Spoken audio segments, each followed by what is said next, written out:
নমস্কার sir, good morning. আমি এমন একটা বিষয় নিয়ে কথা বলবো যা আমাদের সবার জীবনে খুব গুরুত্বপূর্ণ একটা বিষয়। আমরা প্রতিদিন কাজ করি, কিন্তু আমাদের সবচেয়ে গুরুত্বপূর্ণ কাজ হলো নিরাপদে কাজ করা বা নিরাপদে থাকা। এই নিরাপদ নিয়ে কিছু শিখতে বা জানতে বা অপরকে জানাতে গেলে আমার এই ভিডিওটা দেখুন।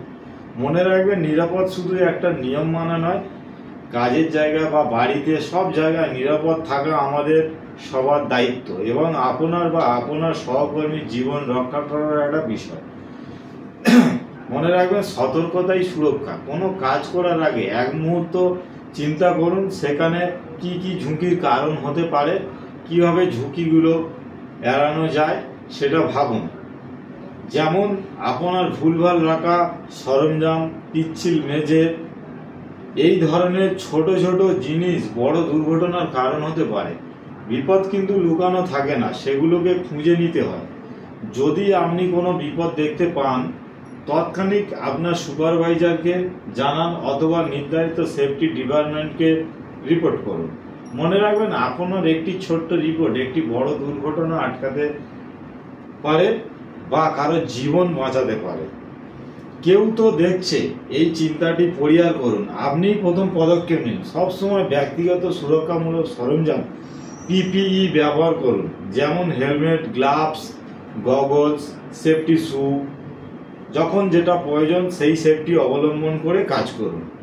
কাজ শুরু করার আগে আপনার পিপিই ঠিক আছে কিনা, ভাঙা বা ক্ষতিগ্রস্ত পিপিই রক্ষা করতে পারবে না।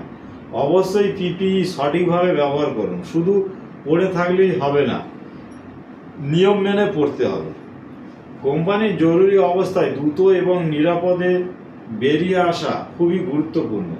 আপনার নিকটতম জরুরি বাহিরপথ বা এক্সিট গেট কোথায় আছে সেটা আপনার জানা দরকার। আপনার কোম্পানিতে যদি আগুন বা অন্য কোনো জরুরি অবস্থায় আপনাদের নির্ধারিত সমাবেশ স্থান, অ্যাসেম্বলি পয়েন্ট কোথায় সেটা জেনে রাখুন এবং তৎক্ষণিক সেই স্থানে চলে যান। যদি কোনো সহকর্মী কোনো অ্যাক্সিডেন্ট বা কোনো তার বিপদ হয়, তাকে প্রাথমিক চিকিৎসা দেয় এমন কোনো ব্যক্তি যদি থাকে তাকে ডাকুন, অথবা কোম্পানির কিছু এমার্জেন্সি কন্ট্যাক্ট নম্বর থাকে, সেই কন্ট্যাক্ট নম্বরে ফোন করুন সঙ্গে সঙ্গে। তবে ভিডিওটা শেষ করার আগে আমার এই কথাগুলি মনে রাখবেন, নিরাপত্তা শুধু নিয়ম মানা নয়, এটা একটা অভ্যাসে আনতে হবে, তবেই জীবন সুন্দর হবে। আসুন আমরা সবাই মিলে একটি নিরাপদ কর্মস্থল গড়ে তুলি এবং নিরাপদ সমাজ গড়ে তুলি। আপনার নিরাপত্তা আপনার হাতে। সচেতন থাকুন, নিরাপদ থাকুন। মনে রাখবেন, আপনার পরিবার এবং প্রিয়জন আপনার নিরাপদে বাড়ি ফিরে আসার অপেক্ষায় আছে। ধন্যবাদ। আপনারা সবাই ভালো থাকবেন, সুস্থ থাকবেন। নমস্কার।